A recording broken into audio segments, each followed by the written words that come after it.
kita kembali. Nah, hari ini Bapak Ibu, kita akan belajar tentang profil pelajar Pancasila. Nah, tapi sebelum itu, mari kita berdoa dulu untuk mengawali kegiatan ini, supaya kita bisa diberikan hikmat, sehingga kita bisa memahami apa sih profil pelajar Pancasila itu. Karena itu kita berdoa sesuai dengan agama dan kepercayaan kita masing-masing. Berdoa mulai.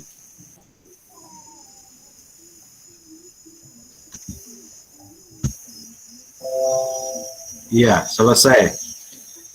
Baik, Bapak Ibu, apa kabarnya hari ini? Baik, Bapak. Alhamdulillah, baik. Alhamdulillah, puji Tuhan, semua sehat.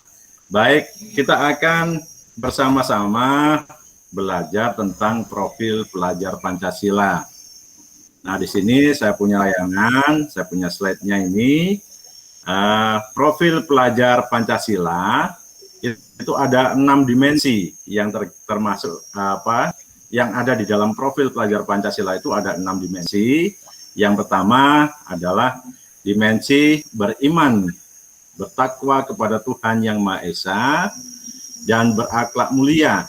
Kemudian dimensi yang kedua yaitu berkebinekaan global. Yang ketiga, dimensi ketiganya adalah bergotong royong. Dimensi keempat kreatif, dimensi kelima bernalar kritis, dan dimensi keenamnya adalah mandiri. Bapak Ibu, kita akan mengulas satu persatu setiap dimensi ini supaya kita lebih memahami apa yang ada dalam dimensi-dimensi itu. Baiklah, ya kita akan mulai dari yang pertama, dimensi beriman, bertakwa kepada Tuhan Yang Maha Esa. Nah, pelajar Indonesia harus berakhlak mulia dalam hubungannya dengan Tuhan Yang Maha Esa. Kemudian dia memahami ajaran agama dan kepercayaannya, serta menerapkan pemahaman tersebut dalam kehidupannya. Elemen kunci beriman, bertakwa kepada Tuhan Yang Maha Esa, dan berakhlak mulia ada 5, yaitu dia harus berakhlak terhadap agama, dia berakhlak pribadi, dia mempunyai akhlak kepada manusia atau sesamanya, kemudian keempat dia harus berakhlak kepada alam, dan berakhlak kepada negara. Untuk dimensi kedua, yaitu dimensi berkebinekaan global. Pelajar Indonesia diharapkan dia mempunyai dan mempertahankan budaya luhur, lokalitas, dan identitasnya, dan tetap berpikiran terbuka dalam berinteraksi dengan budaya lain, sehingga menumbuhkan rasa saling menghargai dan kemungkinan terbentuknya budaya baru yang positif dan tidak bertentangan dengan budaya luhur bangsa. Nah, harapannya pelajar Indonesia, pelajar yang berprofil Pancasila, dia bisa terbuka pemikirannya terhadap budaya-budaya yang lain, tetapi tetap masih mempertahankan budayanya. Bahkan dia bisa menggabungkan hal yang baik menjadi sebuah budaya yang baru, yang positif. Sedangkan untuk elemen kuncinya, yaitu yang pertama, mengenal dan menghargai budaya, kemudian kemampuannya berkomunikasi, berinteraksi dengan sesama, kemudian dia mempunyai refleksi dan tanggung jawab terhadap pengalaman berkebinekaan. Kemudian untuk dimensi yang ketiga, yaitu gotong royong. Pelajar Indonesia harus mempunyai kemampuan untuk bergotong royong, yaitu untuk melakukan kegiatan secara bersama-sama dengan sukarela agar kegiatan yang dikerjakan dapat berjalan lancar dan ringan. Elemennya berkolaborasi, kemudian kepedulian. Dari kepedulian ini akan muncul empati dan simpati, kemudian rasa berbaginya. Karena selama ini gotong royong sudah mulai terkikis, gotong royong sudah mulai habis karena ada penemuan HP, dan mementingkan dirinya sendiri, sehingga banyak anak yang menjadi makhluk individu yang mementingkan dirinya sendiri. Dan diharapkan dimensi ini bisa mengembalikan gotong royong yang kita punyai dulu. Kemudian dimensi yang keempat adalah mandiri.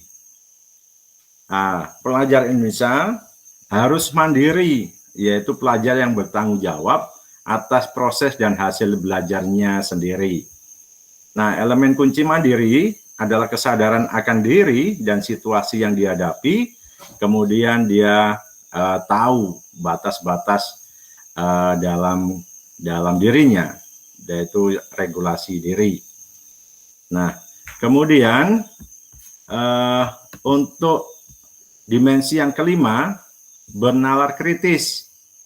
Pelajar Indonesia harus mampu berpikir secara objektif, memproses informasi baik kualitatif maupun kuantitatif untuk membangun keterkaitan antara berbagai informasi, menganalisis informasi, mengevaluasi, menyimpulkan, dan bisa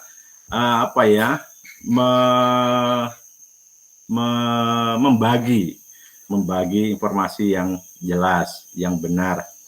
Nah, untuk elemen kuncinya, yang pertama dia memperoleh dan memproses informasi dari gagasan dan gagasannya, kemudian yang kedua menganalisis dan mengevaluasi penalaran, kemudian keempat merefleksi pemikiran dan proses berpikir, sedang kelima mengambil sebuah keputusan.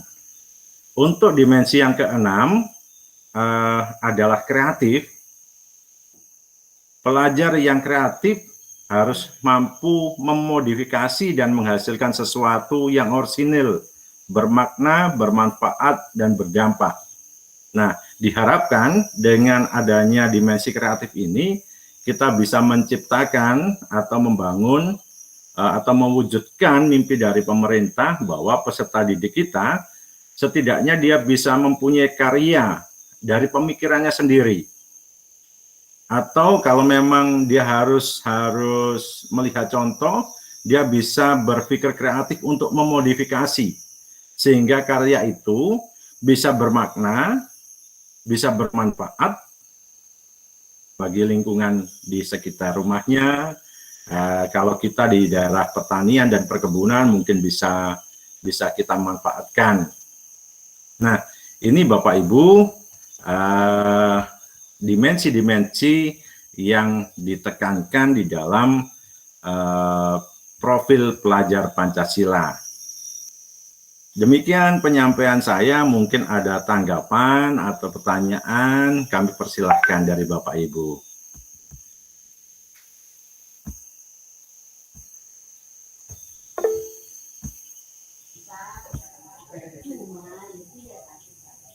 Baik, mungkin dari Ibu Juliana mau menambahkan atau mau bertanya, mari. Baik, terima kasih Bapak atas kesempatan yang diberikan. Pada kesempatan ini saya ingin mau bertanya tentang ini materi yang kita berdapat. Apakah di sekolah kita bisa menambah selain dari profil pelajar Pancasila, kita sesuaikan dengan era sekarang, pandemi COVID-19, kita bisa menambah tentang hidup bersih dan sehat di sekolah kita masing-masing, sehingga kita bisa menerapkan protokoler kesehatan, mencuci tangan, pakai masker, dan jaga jarak. Demikian.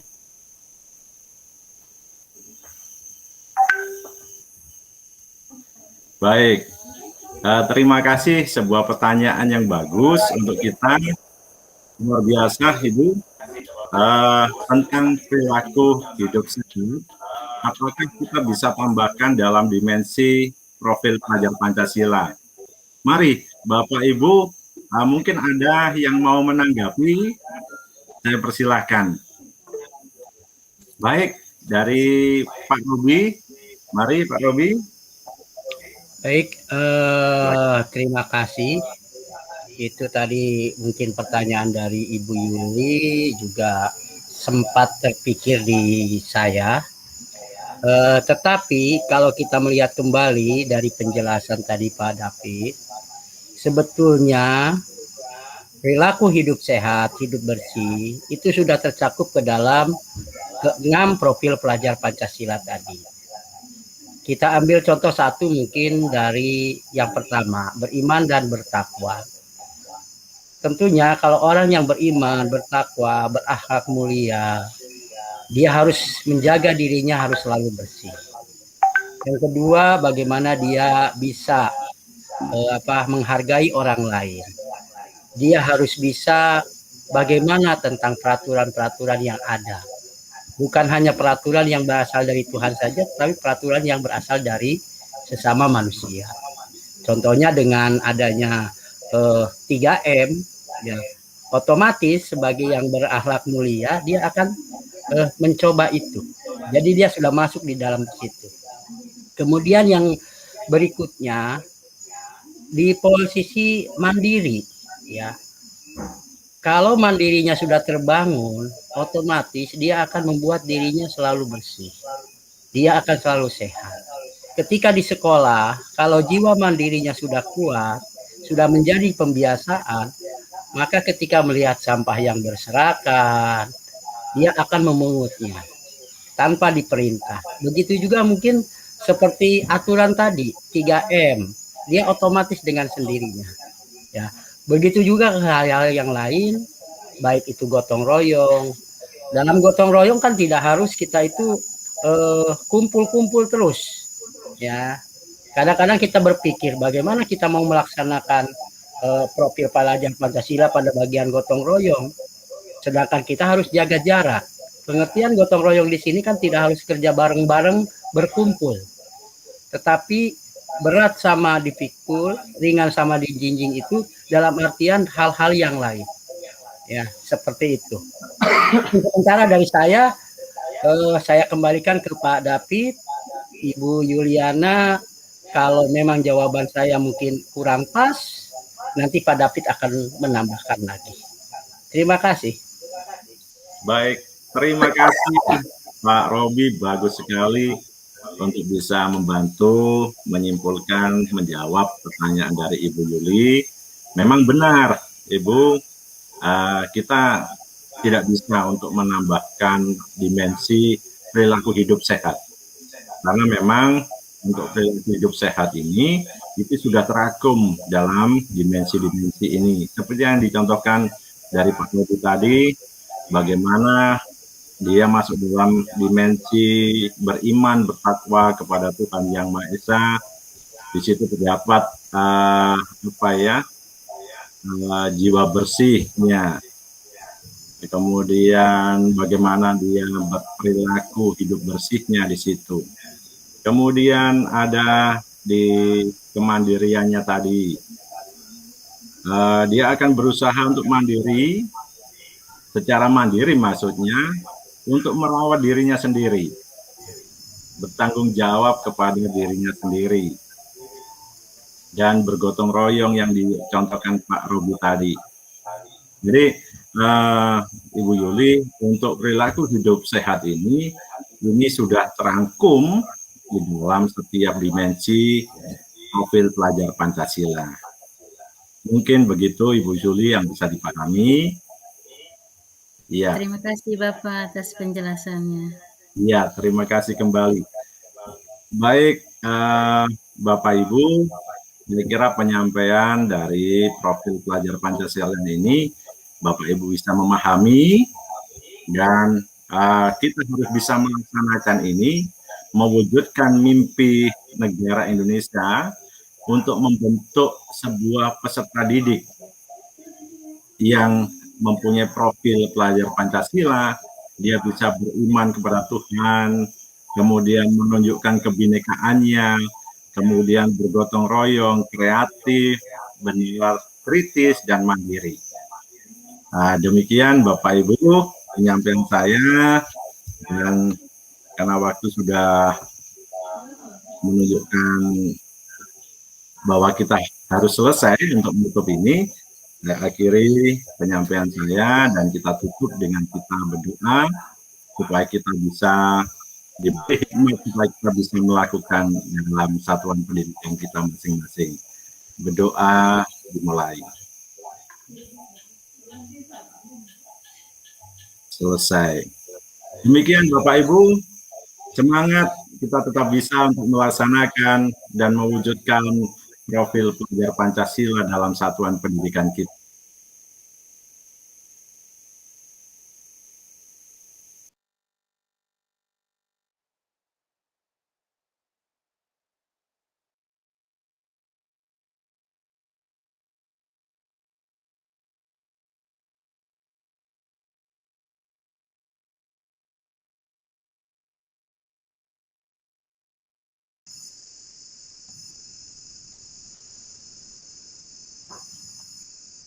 Oke, sip.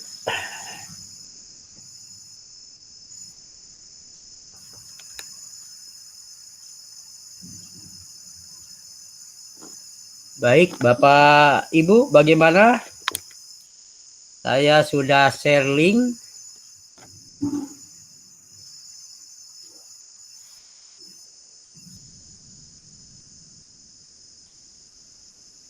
Halo.